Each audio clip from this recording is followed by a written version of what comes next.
Bem, então está aqui o questionamento, a colocação da dona Rosinha.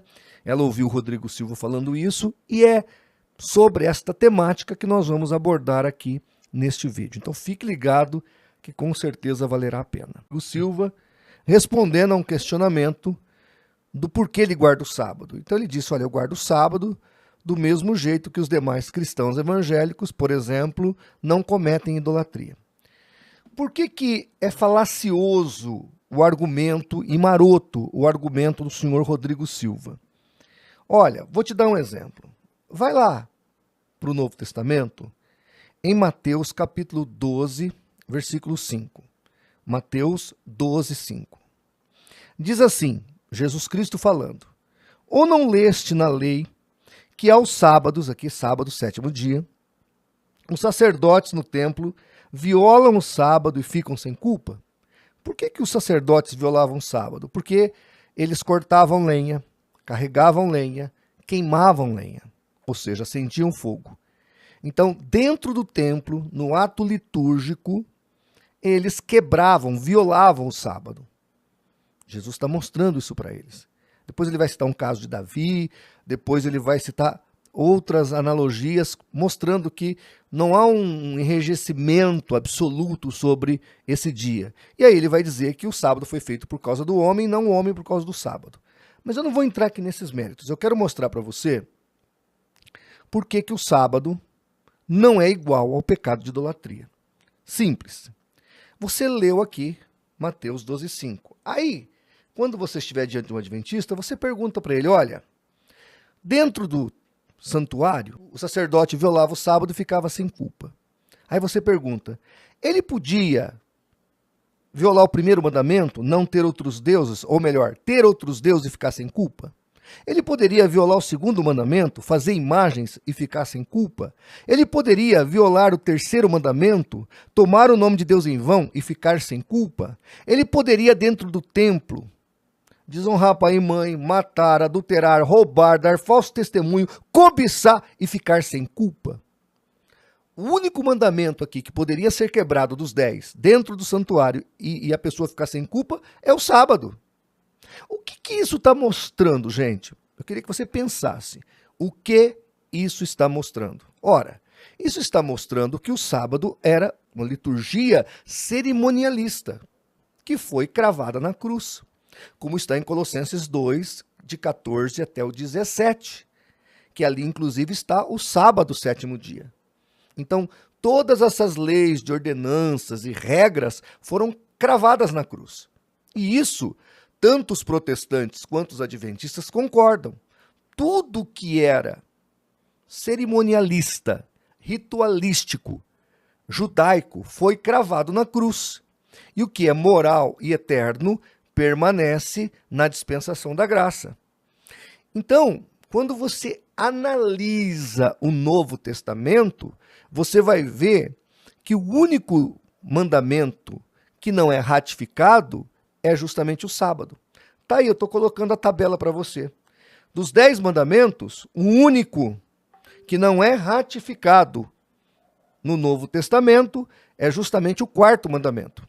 Inclusive tem um vídeo muito icônico, onde o pastor César Cavalcante pergunta ao pastor Ezequiel, da Adventista do Sétimo Dia, e diz, Ezequiel, mostre-me um versículo no Novo Testamento que mande um cristão guardar o sábado. Ele folha a Bíblia, vai daqui, vai dali, e não acha. Ele lê outros textos que não tem nada a ver com o contexto. Por quê? Porque não existe um único mandamento no Novo Testamento mandando que se guarde o dia de sábado. O sábado faz parte do cerimonial que foi abolido e cravado na cruz. Tanto é verdade isso que quando você pega João capítulo 7, verso 22 e 23, ali fala da circuncisão do menino recém-nascido. E a circuncisão, quando caía no sábado, o pai e a mãe podiam quebrar o sábado para levar o menino para circuncidar. Ora, o que isso está mostrando? Que a circuncisão, que como está lá em Gálatas, foi abolida em Cristo Jesus, era superior à guarda sabática.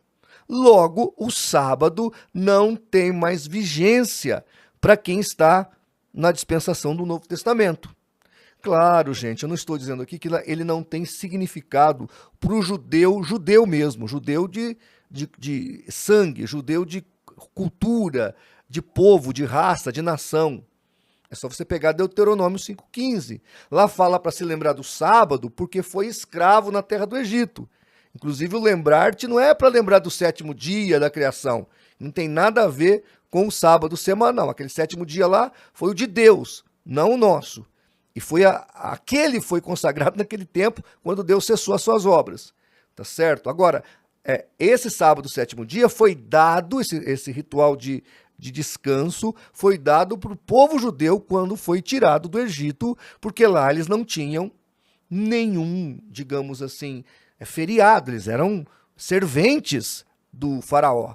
Então eles trabalhavam de sol a sol, de segunda a segunda, e não tinha nada de feriado.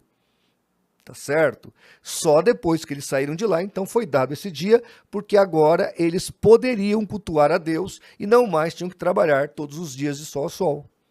Então, olha que interessante. Tanto que lá em Êxodo 31, 16 e 17, está escrito: guardará, pois, o sábado, você e teus filhos, os filhos de Israel. Então, o sábado é dado para os filhos de Israel. Então, mesmo hoje um cristão, sendo ele de linhagem hebraica, tem um histórico familiar, vamos imaginar, e ele quer celebrar a Deus no sábado, agradecer, porque um dia Deus, lá no passado, livrou o seu povo da escravidão. Isso faz sentido? Faz sentido para ele. Para nós, gentios e Igreja de Jesus, zero de sentido. Outra coisa, mesmo o judeu convertido que queira celebrar a Deus pelo milagre que foi feito ao seu povo no sábado, ele não pode colocar isso como salvação eterna ou como meio de salvação, como ensinou Ellen G. White. A guarda do sábado importa em salvação eterna. Então não faz sentido. Voltando para a pergunta marota do senhor Rodrigo Silva, o seu questionamento maroto, é óbvio que quebrar o sábado é uma coisa que nós temos direito neotestamentário, como gentios. E mesmo o judeu, ele não é obrigado. Ele pode celebrar como memorial, mas não como obrigatoriedade hoje na graça. Então essa é a primeira coisa. Segundo, idolatria não é um ato cerimonial. Se você pegar 1 Coríntios capítulo 10, Paulo deixa claro o capítulo todo, ele fala do problema da idolatria. Ele fala que quem sacrifica aos ídolos, sacrifica demônios. Que quem se curva a ídolos, se curva a espíritos malignos. Então, o Novo Testamento, de forma nenhuma, vai dizer que a idolatria está no mesmo nível da quebra da guarda sabática. Ainda mais para a igreja, como eu e você, que não temos nada a ver com a história pessoal do povo judeu. Eles são exemplo para nós, mas nós não somos raízes dessa história. Eles, quem é de sangue, nós não. Tá certo? Por exemplo, a Revolução Constitucionalista de 32 vale para os paulistas. Não tem nada a ver com os mineiros, com os cariocas, por exemplo. Então é mais ou menos isso. Um sábado cerimonial para o judeu em nível de povo, aí tudo bem. Mas isso que os adventistas querem fazer, de jeito nenhum. O sábado faz parte do cerimonial que não tem nada a ver com a igreja. O Rodrigo Silva sabe disso. Ele entende isso. Porque ele acredita que a lei cerimonialística também foi cravada na cruz. Agora, ele só discorda da gente da questão do sábado. Que o sábado, na concepção do 7º dia, dos adventistas do 7º dia, ele ainda estaria em vigência. E não está. Não existe mandamento neotestamentário para se guardar o sábado. Então, gente, voltando aqui para a questão, colocada aqui pela nossa amiga Dona Rosinha, guardar sábado e guardar-se da idolatria não é a mesma coisa. Porque eu posso quebrar o sábado e ficar sem pecado algum, mas eu não posso quebrar a questão de honrar a Deus acima de todas as coisas, se eu adorar outra coisa, e não é só objeto, não é só santo, se eu botar o dinheiro ou alguém no lugar de Deus, isso é idolatria, e isso ainda está valendo para a igreja. Inclusive, se